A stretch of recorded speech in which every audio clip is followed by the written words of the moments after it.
పాఠశాల, వేద పాఠశాల, ఆధ్యాత్మిక విద్యార్థుల అధ్యయనశాల, ఆధ్యాత్మిక జీవిత పాఠాల పరిశోధనశాల. ఆది నుండి బైబిల్ క్లుప్త అధ్యయనానికి మరో సదవకాశం. ఆయా వ్యక్తుల జీవిత పాఠాలు నేర్చుకునే మరో సువర్ణవకాశం.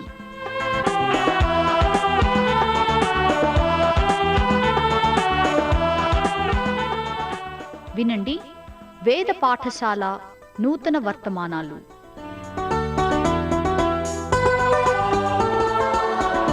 వేద పాఠశాల రేడియో శ్రోతలకు స్వాగతం. ఆదికాండము నుండి ఒక్కొక్క పుస్తకంగా పరిశీలిస్తూ వస్తున్న వేద పాఠశాల అధ్యయన తరగతులకు మీరు మొదటిసారిగా హాజరవుతూ ఉన్నట్లయితే ఇక నుండి క్రమంగా వినాలని కోరుతూ ఉన్నాం. ప్రపంచ గ్రంథాలు అన్నిటిలో అత్యుత్తమ గ్రంథంగా వెలుగొందిన బైబిల్ గ్రంథాన్ని గూర్చి మీరు మరింతగా తెలుసుకోవాలని ఆశిస్తూ ఉన్నాం. ఆసియా మైనరు ప్రాంతమంతటిలో చెదరిన యోధా క్రైస్తవులకు పేతురు తన పత్రికల ద్వారా గొప్ప వివాహ సందేశాన్నిచ్చాడు. పేతురు రాసిన మొదటి పత్రిక 3వ అధ్యాయం మొదటి 7 వచనాల్లోని ఈ సందేశం వివాహ సందేశాలు అన్నిటిలో అత్యుత్తమైనది. 3వ అధ్యాయం మొదటి 7 వచనాలు చదువుకుందాం. అటువలే స్త్రీలారా, మీరు మీ స్వపురుషులకు లోబడి ఉండుడి.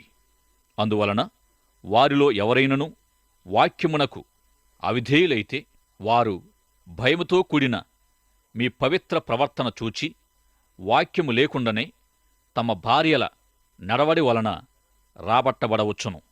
జడలు అల్లుకొనుటయు, బంగారు నగలు పెట్టుకొనుటయు, వస్త్రములు ధరించుకొనుటయు అను వెలుపటి అలంకారము మీకు అలంకారముగా ఉండక, సాధువైనట్టియు మృదువైనట్టియునైన గుణమును అక్షయ అలంకారము గల మీ హృదయపు అంతరంగ స్వభావము మీకు అలంకారముగా ఉండవలెను.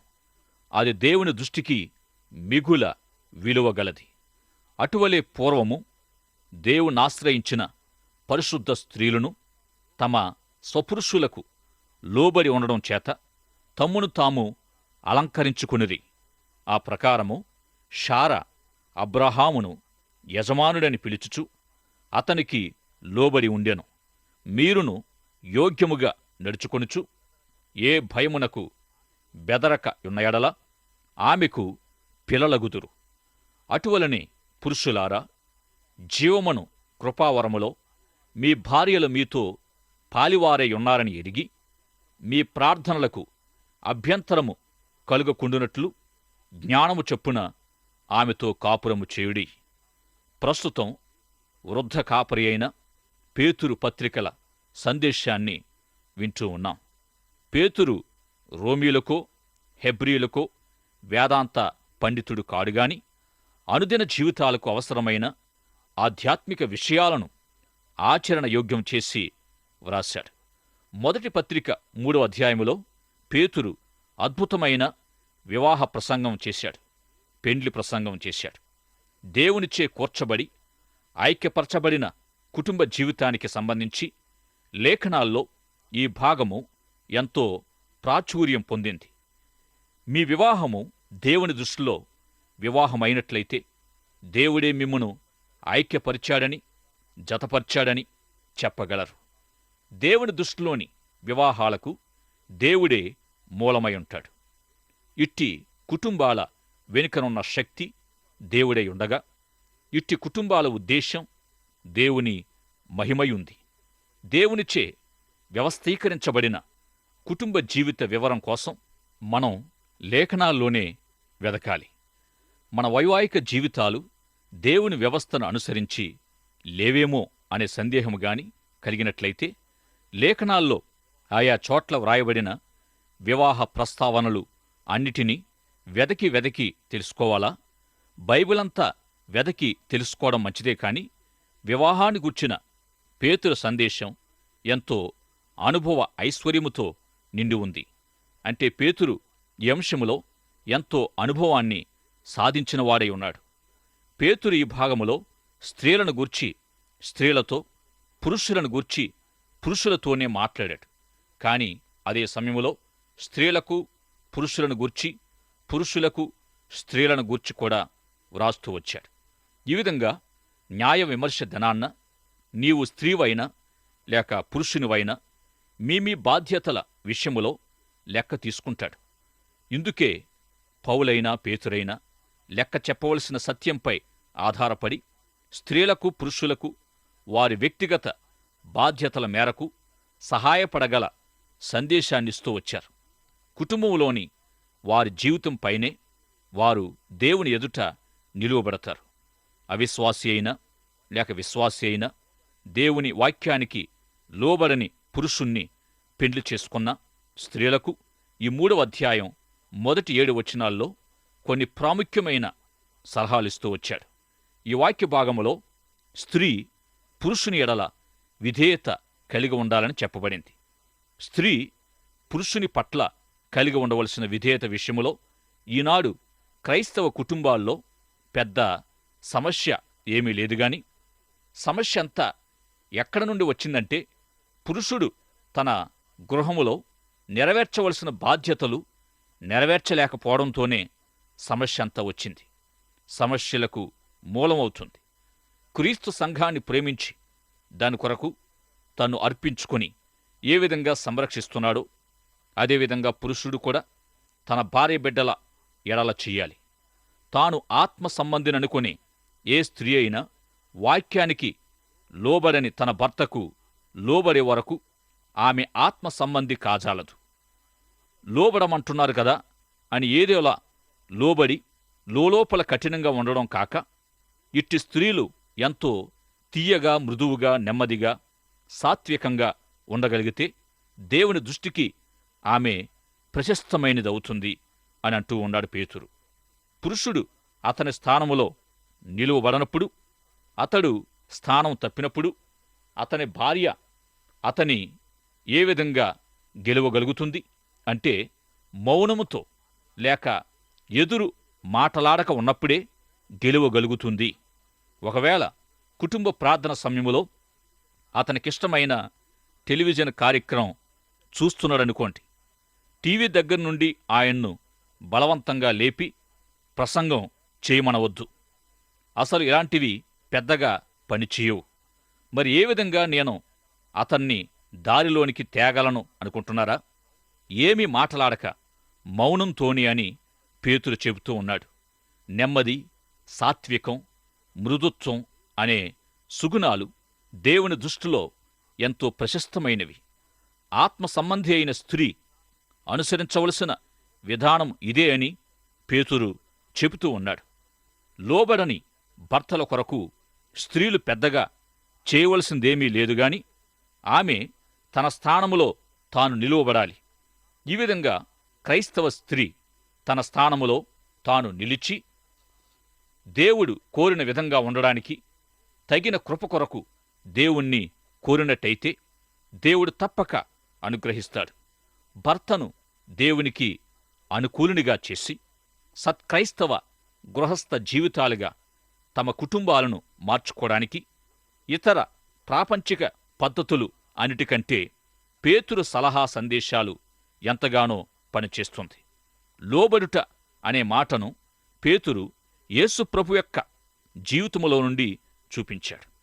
శ్రమపడిన సేవకునిగా యేసుప్రభువును యెషయా గ్రంథం 53వ అధ్యాయములో మనం చూస్తూ ఉన్నప్పుడు మనమందరము గొర్రెల వలె త్రోవ తప్పి మనలో ప్రతి ఒక్కరం మనకిష్టమైన త్రోవకు మళ్ళిపోయామని, అయితే అట్టి మనందరి దోషాన్ని దేవుడు తన ప్రియకుమారుడైన యేసుప్రభుపై మోపాడని, మన సమాధానార్థమైన శిక్ష ఆయనపై మోపబడినప్పుడు ఈ గొప్ప సందర్భంలో ప్రభు దేవునికి లోబడి శిక్ష అనుభవించాడు. ఆయన పొందిన దెబ్బల ద్వారా మనకు స్వస్థత కలుగుతుంది. ఇది అంశాన్ని ఐథియోపియుడైన మంత్రి రథంపై వెళుతూ దేవుని యొక్క గ్రంథాన్ని, ధర్మశాస్త్రాన్ని చదువుతూ ఉండగా ఆ వివరణ అంతా ప్రభువును గూర్చినదై ఉన్నట్టు స్వార్థికుడైన ఫిలిప్పు, శిష్యుడైన ఫిలిప్పు అతనికి వివరించాడు. పేతురు తన పత్రికలో ప్రభువును గూర్చిన ఈ సందర్భాన్ని ఈ విధంగా తెలియజేస్తూ 2వ అధ్యాయం 24, 25 వచనాల్లో మనము మన పాపముల విషయమై చనిపోయి నీతి విషయమై జీవించినట్లు ఆయన తానే తన శరీరమందు మన పాపములను మ్రాను మీద మోసుకొనెను. ఆయన పొందిన గాయముల చేత మీరు స్వస్థత పొందితిరి. మీరు గొర్రెల వలె దారి తప్పిపోతిరి గాని ఇప్పుడు మీ ఆత్మల కాపరియు అధ్యక్షుడునైన ఆయన వైపుకు మళ్ళీ ఉన్నారు. ఇక అటువలే స్త్రీలారా అని 3వ అధ్యాయపు ప్రారంభంలో వ్రాయబడి ఉండడం మనం చదువుతున్నాం. అటువలే అంటే ఎటువలే? ఏ విధంగా ఈ 2వ అధ్యాయము చివరలో దారి తప్పిన గొర్రెలు ప్రోగు చేయబడి కాపరి వైపు తిరిగినప్పుడు సంగమయ్యింది. ఈ విధంగా ఈ భాగములో క్రీస్తు ఆత్మల గొప్ప కాపరిగా, సంఘ అధ్యక్షుడిగా కనిపిస్తూ ఉన్నాడు. పేతురు 3వ అధ్యాయం ప్రారంభంలో స్త్రీలకు చెప్పేదేమిటంటే, మీరు క్రీస్తుకు వలె మీ భర్తలకు మిమ్మును మీరు లోపర్చుకొండని అంటూ ఉన్నాడు. పురుషుల యొక్క గొప్ప బాధ్యత ఇక్కడ స్త్రీలకు తెలియచేయబడింది.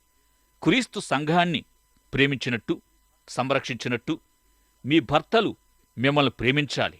పురుషుడే స్త్రీని ప్రేమించి, సంరక్షించి, ఆదరించి సకల విధాల సహాయం చేయాలి. క్రీస్తు సంఘానికి ఏ విధంగా చేశాడో, క్రీస్తు సంఘానికి చేసినది క్రీస్తు గాక మరెవరూ చేయలేరు. భర్త భార్యకు చేయవలసిందంతా అతడు తప్ప మరెవరూ చేయలేరు, చెయ్యకూడదు కూడా. పురుషుని బాధ్యత పురుషునిదే, స్త్రీల బాధ్యత స్త్రీలదే. ఇతరులెవరూ చేసేది కాదు.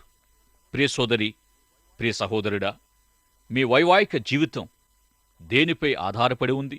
సమాజ సంస్కృతి నాగరికతపైన లేక పరిశుద్ధ లేఖనాలపైన? పేతురు మొదటి పత్రిక 3వ అధ్యాయం మొదటి 7 వచనాల్లోని వైవాహిక అంశములో 6వ వచనం వరకు స్త్రీలని ఉద్దేశించి పేతురు వ్రాశాడు. అయితే పురుషుల నిమిత్తం వ్రాయబడిన 7వ వచనం, ఆ ఒక్క వచనాన్ని మనం ధ్యానిద్దాం. పేతురు రాసిన మొదటి పత్రిక 3వ అధ్యాయం 7వ వచనం, అటువలే పురుషులారా, జీవమును కృపావరములో మీ భార్యలు మీతో పాలివారయున్నారని ఎరిగి, ఎక్కువ బలహీనమైన ఘటమని భార్యను సన్మానించి, మీ ప్రార్థనలకు అభ్యంతరము కలుగకుండునట్లు జ్ఞానము చొప్పున వారితో కాపురము చేయుడి. ఇక్కడ అటువలే అనే మాటను గమనిస్తే, స్త్రీలకు వ్రాసిన సందేశ ప్రారంభంలోనూ, పురుషులకు వ్రాసిన సందేశ ప్రారంభంలోనూ కూడా పేతురు భక్తుడు అటువలే, అటువలే అనే పదాన్ని ఉపయోగించాడు. స్త్రీ పురుషులు ఇద్దరితో మాట్లాడిన 2 సందర్భాల్లోనూ అటువలే అను పదాన్ని ఎందుకు ఉపయోగించాడంటే, మరి కాస్త వెనుకకు చదివినట్టయితే అక్కడ క్రీస్తును గూర్చిన వివరణ ఇచ్చాడు. పురుషుని క్రీస్తు స్థానములో పెట్టి క్రీస్తు సంఘాన్ని ఎలా ప్రేమించాడో ఆ విధంగా మీరు మీ భార్యలను ప్రేమించండి అన్నాడు. ఈ విధంగా 3వ అధ్యాయం మొదటి 7 వచనాల్లో అటువలే అనేది ఒక గొప్ప మాట అయ్యుంది. పేతురు వాడిన ఈ మాట నిజంగా ఎంతో ఆసక్తికరమైనది. ఎలాగంటే, సాధారణంగా స్త్రీ పురుషుల మధ్య ప్రాముఖ్యంగా ఉండవలసినది అవగాహన అని అంటూ ఉంటారు. కానీ మన భాగస్వామిని అర్థం చేసుకోకముందు మనలో మనము సరిగా అర్థం చేసుకున్నామో లేదో చూసుకోవాలి. నిజానికి మనల మనమే సరిగ్గా అర్థం చేసుకోలేనప్పుడు ఇక మన భాగస్వామిని ఎలా అర్థం చేసుకుంటాం? అయితే అర్థం చేసుకోలేకపోయినా కనీసం ఆమె ఏమిటో తెలుసుకోవచ్చు. అలాగే మీ భార్య మిమ్మల్ని అర్థం చేసుకోవాలంటే కష్టమే, గాని ఒకరినొకరు అర్థం చేసుకోవాలి.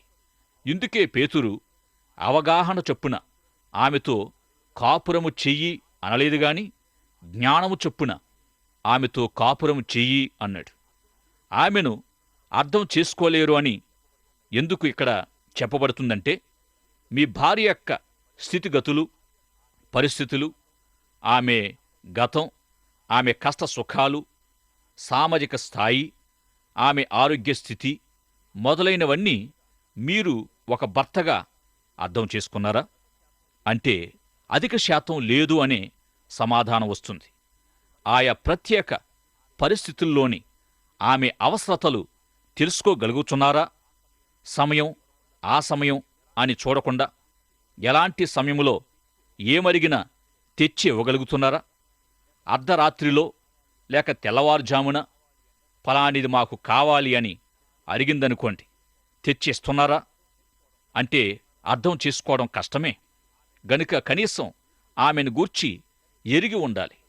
కనీసం ఆమె బాధలు, ఆమె అవసరతలు ఎరిగి ఉండాలి. వివాహము అయి కొంతకాలం గడిచాక తమ వృత్తి వ్యాపారాలను బట్టి కొందరు పురుషులు సకాలానికి ఇంటికి చేరుకోరు. కొన్నిసార్లైతే ఒకరినొకరు ద్వేషించుకునే స్థితికి వచ్చేస్తారు.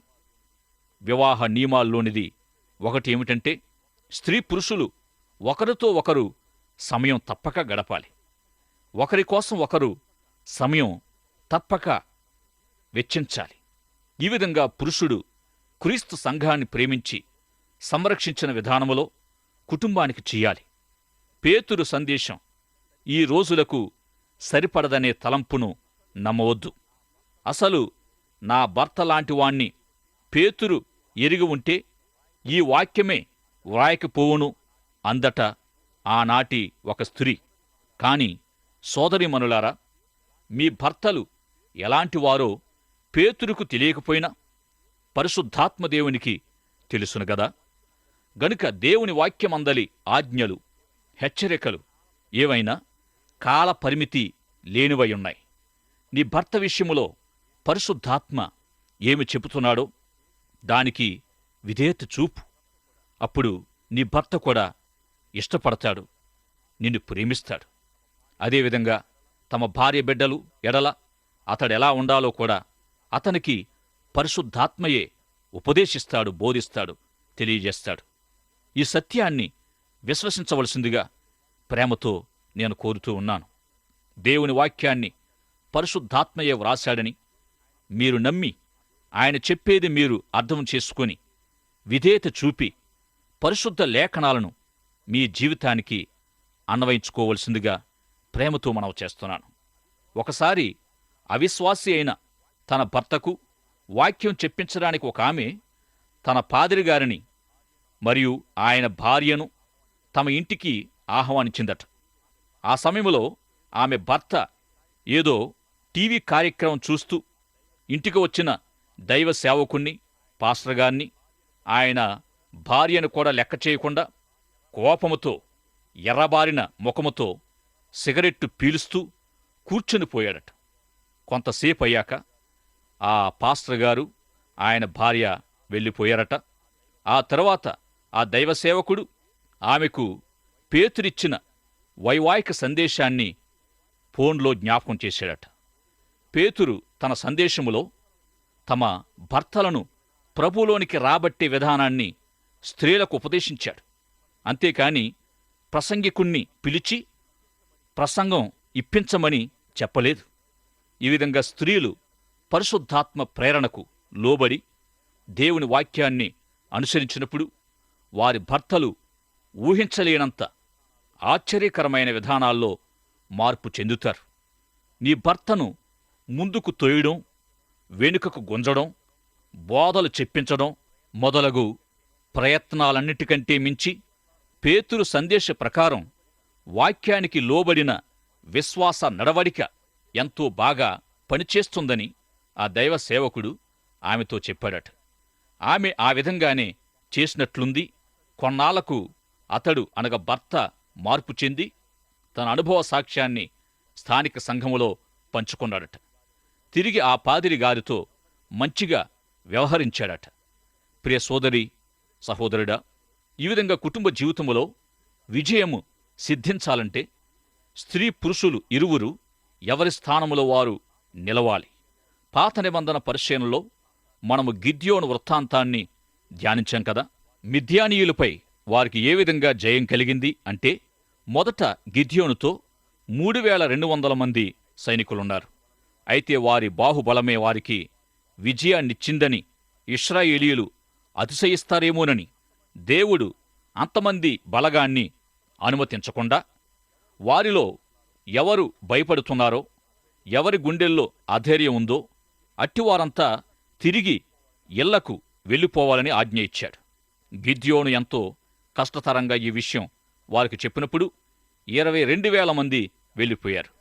ఇంకా 10,000 మంది మిగిలి ఉన్నారు. ఆ సంఖ్య కూడా దేవునికి ఎక్కువగానే అనిపించింది. నీళ్లు త్రాగడానికి వెళ్ళినప్పుడు 9,700 మంది మోకాళ్లపై వంగి నీళ్లు త్రాగారు. 300 మంది మాత్రం చేతితో నోటికి అందించుకొని త్రాగారు. ఈ 3,000 మంది ద్వారానే దేవుడు తన ప్రజలను రక్షించదలిచాడు. ఇక ఆ 300 మంది తమకివ్వబడిన వారి వారి స్థానాల్లో నిలువబడ్డారు. ఆ 300 మందితోనూ కొద్దిమంది ద్వారానే యుద్ధం జరిగింది. వారిలో ప్రతివాడు తన తన స్థానములో నిలిచి ఉన్నప్పుడు, లేక దేవుడు చెప్పినట్లు వారు చేసినప్పుడు గొప్ప విజయం కలిగింది. ఈ విధంగా కుటుంబములో స్త్రీ పురుషులు దేవుడు తమకు నియమించిన స్థానాల్లో నిలువబడినప్పుడు కుటుంబ జీవితములో విజయం కలుగుతుంది. స్త్రీలకు దేవుడు కుటుంబంలో ఒక ప్రత్యేక స్థానం ఇచ్చాడు. ప్రత్యేక విధిని ఏర్పాటు చేశాడు. ప్రత్యేక పరిచర్యను ఏర్పాటు చేశాడు.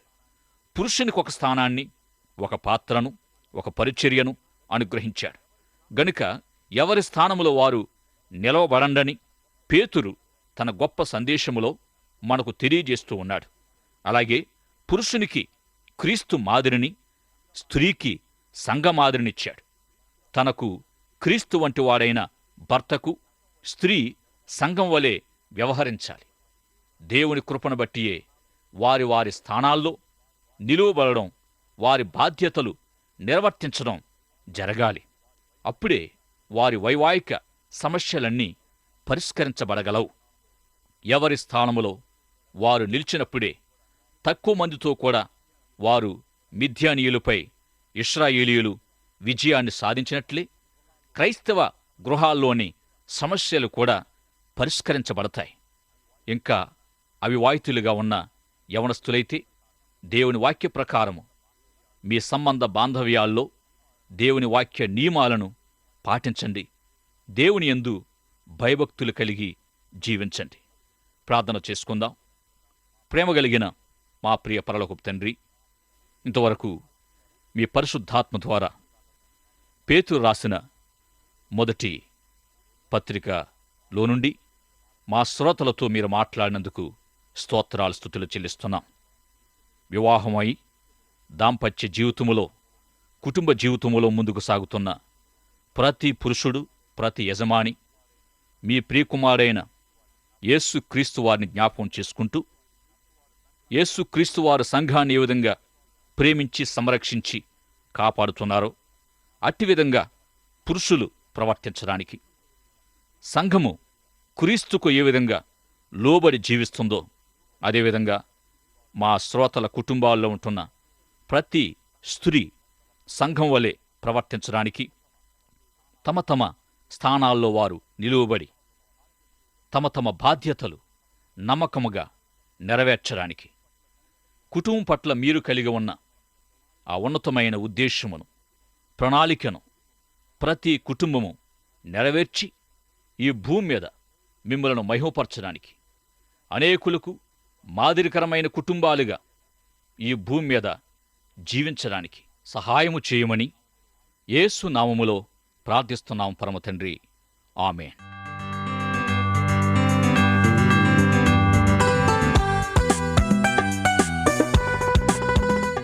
వేద పాఠశాలకు క్రమంగా హాజరవుతున్న విద్యార్థులకు మా అభినందనలు. ఈనాటి తరగతిలో మీరు వింటున్న ఆధ్యాత్మిక పాఠాలు మీ వ్యక్తిగత, కుటుంబ జీవితాలకు ఎంతో సహాయపడగలవని ఆశిస్తున్నాం. ఈ పాఠాల ద్వారా మీరు పొందుతున్న ఆత్మీయ మేలులు, ఆశీర్వాదాలు మాకు కూడా తెలియపరచండి. నేటి పాఠంలో మీకు ఏ విధమైన సందేహాలు, ఇంకా అర్థం కాని విషయాలున్నా వెంటనే మాకు వ్రాయండి. ఈ సందేశాలు మరింత సులభంగా అర్థం చేసుకోవడానికి సహాయకరంగా ఉండుటకు ఒక ఉచిత బైబిల్ గైడు మీకు పంపించగలం. మా చిరునామా: వేద పాఠశాల, విశ్వవాణి, తపాలా సంచి 4, సికింద్రాబాద్ 500017. మా ఈమెయిల్ ఐడి telugu@radio882.com.